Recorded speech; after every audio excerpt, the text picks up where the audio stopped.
Assalamualaikum warahmatullahi wabarakatuh. Kami dari kelompok 10 akan mepresentasikan hasil diskusi kami, yakni mengenai filsafat abad modern, humanisme, eksistensialisme, dan fenomenologi dalam mata kuliah filsafat umum kelas G. Dosen pengampu Dewi Anggraini, jurusan Pendidikan Agama Islam, IAIN Pekalongan. Sebelumnya perkenalkan kelompok kami yang beranggotakan Nova Rizkiatul Malia, Urfa Islamia, Dewi Mutaina, dan Anissa Eka Zami Nur Aulia.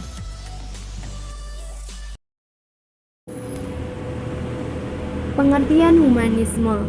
Secara etimologis, humanisme berasal dari bahasa Latin, yaitu humus yang berarti tanah atau bumi. Kemudian dari sini muncul istilah homo yang berarti makhluk bumi, dan humanus yang menunjuk kata sifat membumi dan manusiawi.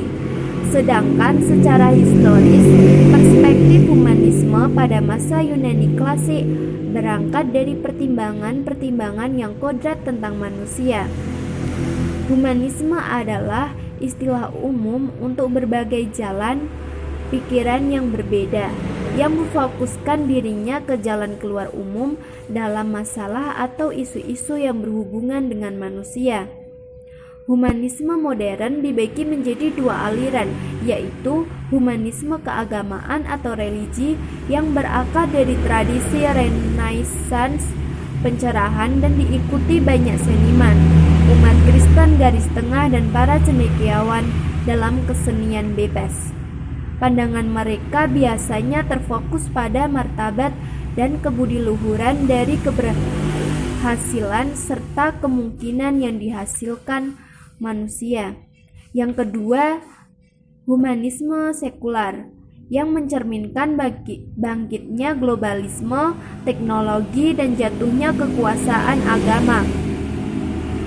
Humanisme ini juga percaya pada martabat dan nilai seseorang dan kemampuan untuk memperoleh kesadaran diri melalui logika.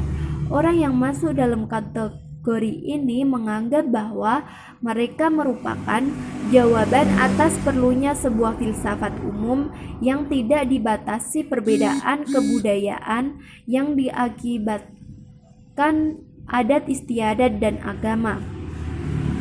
Baik, materi selanjutnya akan disampaikan oleh Urfa Islamia.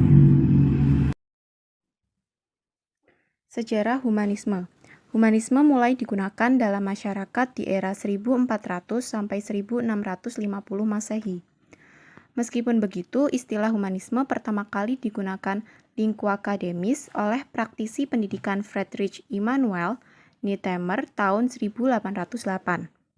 Ia mengenalkan humanisme sebagai mata pelajaran pada sekolah tingkat menengah, yang kemudian pada tahun 1836 kata humanism kemudian diadaptasi menjadi bahasa Inggris. Dengan berkembangnya penggunaan istilah humanisme, kata ini kemudian menjadi pusat kajian filsafat yang dilakukan berbagai pemikir filsafat dari Jerman seperti penganut filsafat Hegelian, Arnold Ruck, dan Karl Marx. Humanisme dalam kajian akademis modern memang baru berkembang beberapa abad ini.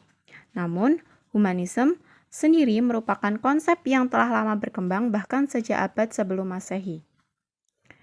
Baik, materi selanjutnya akan disampaikan oleh Dewi Mutaina. Sekarang kita akan membahas mengenai eksistensialisme. Secara etimologis, eksistensialisme memiliki akar kata eksistensi atau Latin existentia, dari kata exister menjadi ada, ex keluar plus sister, mengambil tempat. Secara umum, eksistensi dapat diartikan sebagai berdiri sendiri, sebagaimana adanya sembari keluar dari dirinya, atau cara berada manusia. Eksistensialisme adalah sebuah paham atau salah satu aliran filsafat yang memusatkan perhatiannya pada kebebasan manusia, tanggung jawab pribadi, dan pentingnya seorang individu untuk menentukan pilihannya. Aliran ini sebagaimana aliran filsafat lainnya muncul sebagai reaksi atas pemikiran-pemikiran filosof sebelumnya. Filsafat modern berawal dari Filsafat rasionalisme yang dicetuskan oleh René Descartes. Ungkapannya Je pense donc je suis, atau lebih dikenal dengan cogito ergo sum, membuka cakrawala permanungan filsafat untuk menggunakan akal budi sebagai pengalaman yang menunjukkan keberadaan seseorang. Sejak saat itu, bermunculan pula aliran filsafat modern seperti empiris, historisisme, romantisme, idealisme, materialisme, nihilisme, esensialisme, dan eksistensialisme. Eksistensialisme sendiri merupakan tanggapan atau bisa dibilang perlawanan terhadap idealisme dan materialisme yang pada zaman filsafat modern didominasi oleh pemikiran Ludwig Feuerbach. Idealisme mengatakan bahwa manusia merupakan sintetis dari tesis dan antitesis. Eksistensialisme menjatuhkan idealisme melalui pandangan bahwa manusia memiliki cara berada dari eksistensinya. Karenanya, akal budi bukanlah perwujudan nyata realitas. Akal budi merupakan cara manusia untuk menyerap keberadaan segala apa yang ada. Materi selanjutnya akan disampaikan oleh Anissa Ekasia Nur Aulia. Pengertian dan sejarah fenomenologi. Kata fenomeno diturunkan dari kata kerja bahasa Yunani phanestai yang berarti menunjukkan dirinya atau datang ke cahaya. Phanestai memiliki akar kata pha yang berarti cahaya yang bersinar, dengan kata lain memiliki arti yang di dalamnya dapat menjadi nyata, yang memperlihatkan dirinya. Sedangkan menurut Heidegger, fenomena adalah totalitas dari apa yang terletak dalam cahaya atau dapat dibawa kepada terang dalam konteks apapun. Ketika memakai kata fenomenologi, akan diingatkan kepada pembedaan yang dibawakan oleh Kant antara fenomeno atau penampakan realitas kepada kesadaran dan noumenon atau wujud dari realitas itu sendiri. Fenomenologi sebagai logos dari filsafat merupakan bahasan tentang hubungan subjek kesadaran dan objek yang terbuka di hadapan kesadaran. Mauricio Merleau-Ponty pernah menulis, fenomenologi adalah daftar kesadaran-kesadaran sebagai tempatnya alam. Jika kita ingin mengetahui sesuatu benda itu apa, dan persoalan seperti ini adalah tugas para fenomenologis, kita harus menyelidiki kesadaran kita terhadap benda itu. Sebagai suatu gerakan filsafat, fenomenologi menjadi masyhur di Jerman pada seperempat abad yang pertama dari abad ke-20, kemudian menjalar ke Prancis dan Amerika Serikat.